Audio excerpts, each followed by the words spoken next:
eu sou o professor José Roberto e essa é a nossa quarta aula da disciplina de pesquisa operacional. Nessa aula a gente vai continuar falando de programação linear, a modelagem algébrica, e vamos estender um pouquinho esses problemas para tratar de problemas multiperíodos.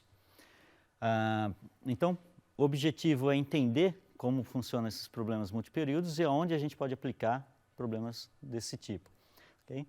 Esses problemas, eles costumam tratar, né, no mundo real, de situações que podem ter vários períodos, né, a serem considerados no problema. Por período, a gente pode entender que é um espaço de tempo, que normalmente a gente coloca como um dia. Quando a gente começa a tratar problemas em empresas, costumeiramente acontece de você separar o que deve ser produzido de cada produto em cada dia, né? E em que quantidade o produto deve ser produzido. Okay? Várias estratégias podem ser detalhadas, né, considerando diferenças entre os períodos. Por exemplo, para uma empresa é bastante relevante quando um funcionário trabalha num sábado à tarde ou num domingo, onde a empresa vai ter um custo maior com a mão de obra desse funcionário. É comum que as demandas ocorram nas empresas em diversos períodos diferentes, dentro daquele horizonte que ela vai programar. O horizonte de programação na empresa pode variar bastante, cada empresa e às vezes cada produto tem uma forma diferente de ser trabalhado. Mas podemos considerar que uma empresa, por exemplo, tem um horizonte de programação de um mês, né? As tarefas podem ser atrasadas ou adiantadas. É muito comum nas empresas se atrasar as tarefas, mas também pode adiantar, né? Se você estiver com máquina ociosa, um homem ocioso num determinado dia, você pode adiantar uma tarefa. Os recursos não utilizados em um determinado período podem ficar disponíveis para um próximo período, como por exemplo matéria-prima, né? E ainda ser somado com um recurso que veio a ser disponível no próximo período. Tá?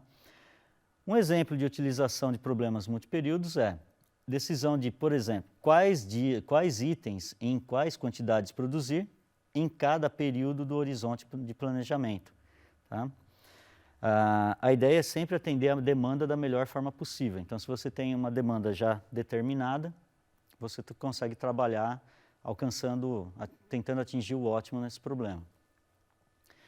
Vamos utilizar como exemplo um problema de treinamento. Uma empresa tem um programa de treinamento para os operadores de máquinas. Operadores treinados podem trabalhar como instrutores, assumindo 10 trainees. Se ele trabalha como instrutor, ele assume 10 trainees obrigatoriamente. Mas desses 10, a empresa aproveita apenas 7. Atualmente, há 130 operadores treinados disponíveis na empresa. Eles também são necessários na linha de fabricação e sabe-se que serão necessários para os próximos meses então.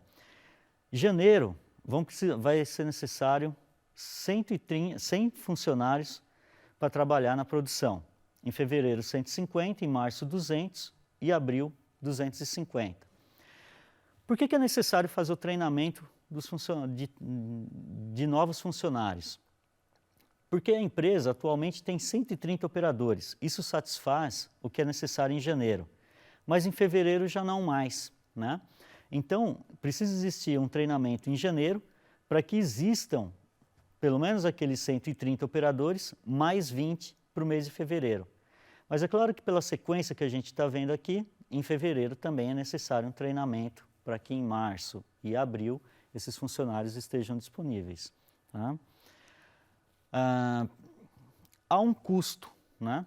Quando você fala de trainee, e lembrando que cada operador treinado que esteja trabalhando, seja na máquina, né, na produção, ou treinando, ele tem um custo de 700 unidade monetária. Né? O trainee tem um custo, cada trainee tem um custo de 400.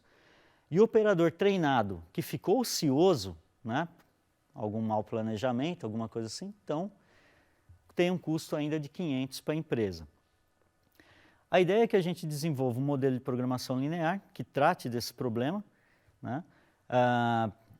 E vamos ter que fazer a um custo mínimo, ou seja, esse programa de treinamento ele tem que disponibilizar a quantidade necessária de funcionários a cada mês para trabalhar na produção E a gente tem que tomar um cuidado porque não temos a facilidade de demitir os funcionários entre esses meses. Ou seja, se você resolver colocar um monte de gente para ser treinada logo no primeiro mês de janeiro e não precisar desses trabalhadores em fevereiro e março, por exemplo, então você tem um trabalhador ocioso lá, te custando R$500, você poderia ter evitado parte disso.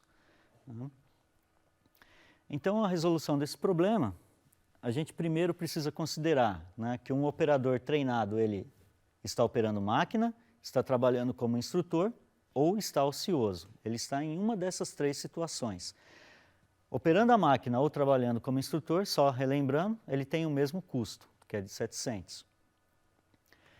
Além disso, o número de operadores treinados trabalhando nas máquinas é conhecido. Então, é aquilo que eu comentei sobre os modelos determinísticos. A gente já conhece, os parâmetros de entrada já são conhecidos. Eu sei que em janeiro são necessários 100, em fevereiro 150, em março 200 e 250 em abril, né? Eu conheço os custos de cada trabalhador, de cada trainee, então os meus parâmetros de entrada são todos conhecidos. Tá? Aí eu vou definir as variáveis de decisão do modelo. Então eu preciso saber, com relação aos operadores, quantos vão trabalhar como instrutores em janeiro, em fevereiro e em março. Tá?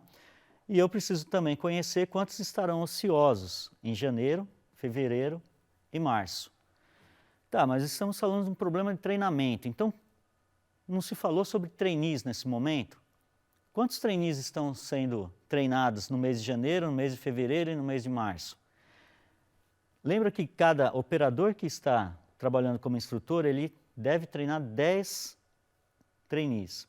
Então eu tenho 10x1 em janeiro, 10x3 em fevereiro e 10x5 em março. O custo total que a empresa vai ter é o custo dos trainees mais o custo dos instrutores, custo dos trabalhadores ociosos e daqueles que estão trabalhando nas máquinas. Então, a nossa função objetivo vai ficar dessa forma, tá? Minimizar. Eu coloquei cores diferentes aí, porque há uma transformação para simplificar. O esforço computacional, ele acaba sendo menor quando você tem menos operações aritméticas, né? Então, basicamente, a gente tem aqui o 400, ou vamos pegar aqui, 4.700 x1, mais o 500 x2, mais 4.700 x3, mais 500 x4, mais 4.700 x5, né? Mais 500 x6, mais 315 mil. Então, vamos partir desse amarelo. Quando eu tenho 700 vezes o 100 mais 150 mais o 200, que deu os 315 mil, eu tenho um custo associado aos trabalhadores que estão em operação, tá? Que é de 700. Essa outra parte aqui são os trabalhadores que estão trabalhando como trainees, ok? Em janeiro, fevereiro e março. E aqui, o 400 é sobre os trainees. Cada trainee tem um custo de 400. 500, o custo do trabalhador ocioso em cada um dos meses, ok? Como restrições, nós vamos ter lá que, em janeiro, eu preciso de 130 operadores. Como que eu defino isso, então? Que 130 é igual a 100, né? Em janeiro, na verdade, eu preciso de 100 operadores. 130 é o que eu tenho à disposição. Mas desses 130, eu tenho que colocar 100 para trabalhar com máquina e 30 vai dividir entre ficar ocioso e dar treinamento. Os que vão dar treinamento eu defino como x1 e os que vão ficar ociosos eu defino como x2. Portanto, né, x1 mais x2 igual a 30. Para o mês de fevereiro, eu tenho aqueles 130 operadores que começam, né, em janeiro, mais 7x1. Por que 7x1? Antes eu tinha 10, né? 10 é o número de trainees que cada operador pega. Só que a empresa só aproveita 7, né? Então, não é mais 10x1, são 7x1, ok? E assim eu defino as restrições até o mês de abril. também aqui considerando que todas as variáveis são não negativas do problema. Um outro problema bastante conhecido na literatura e nas empresas, bastante estudado, já bem, a literatura já está bem completa nesse assunto, é um problema de dimensionamento e sequenciamento de lotes.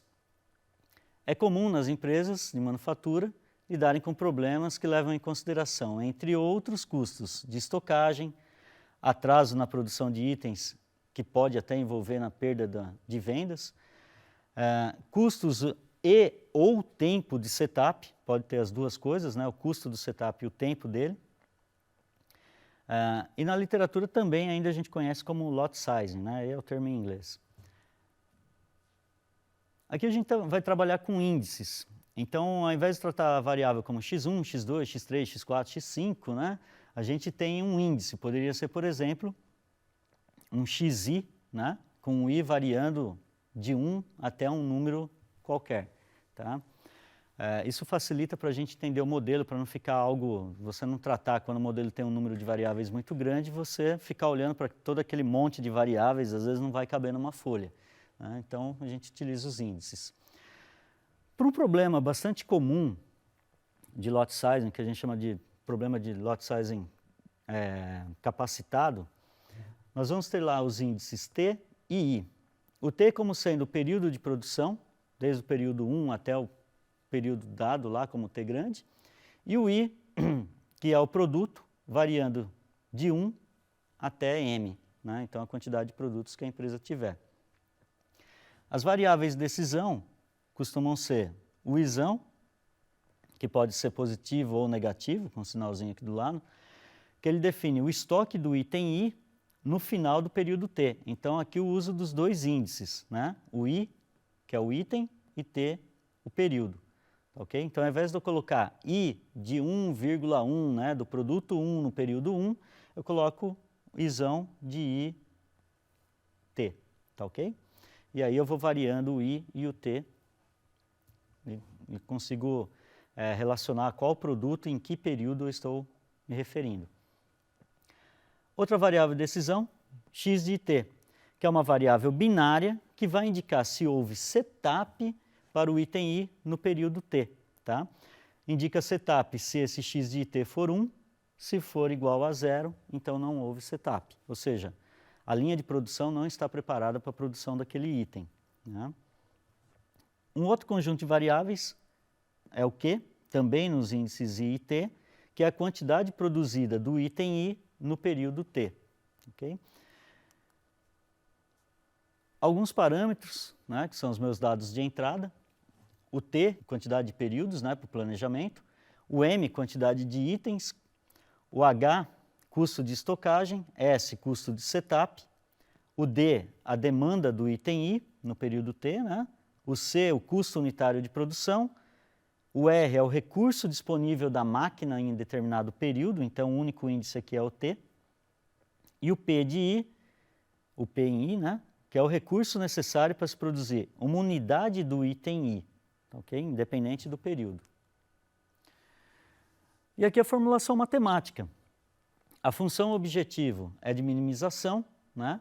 E aí pretende-se, com isso, minimizar os custos, né, envolvidos, que é dado por essa expressão, né?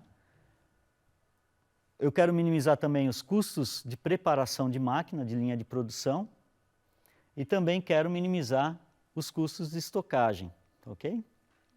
Então, eu vario nos dois índices que eu tenho, tanto o I, que é o produto, como o T, que é o período. Então, eu varro todos os itens e todos os produtos e calculo qual o custo que teve total. Tá? E tento encontrar aquela solução que tenha o menor custo possível. Aí começam as restrições. Então, tem um SA aqui de sujeito A, né? Quais as restrições que estão envolvidas. E aí a gente olha aqui pelo número da equação, A2. Eu tenho uma determinada demanda num determinado período, né? Então, a demanda que eu tenho do produto I no período T, né? E aí eu tenho aqui o Q como sendo aquela quantidade produzida, né, do item, mais o que foi estocado, o que eu mantive de estoque do período anterior, menos o que eu tenho de estoque nesse período.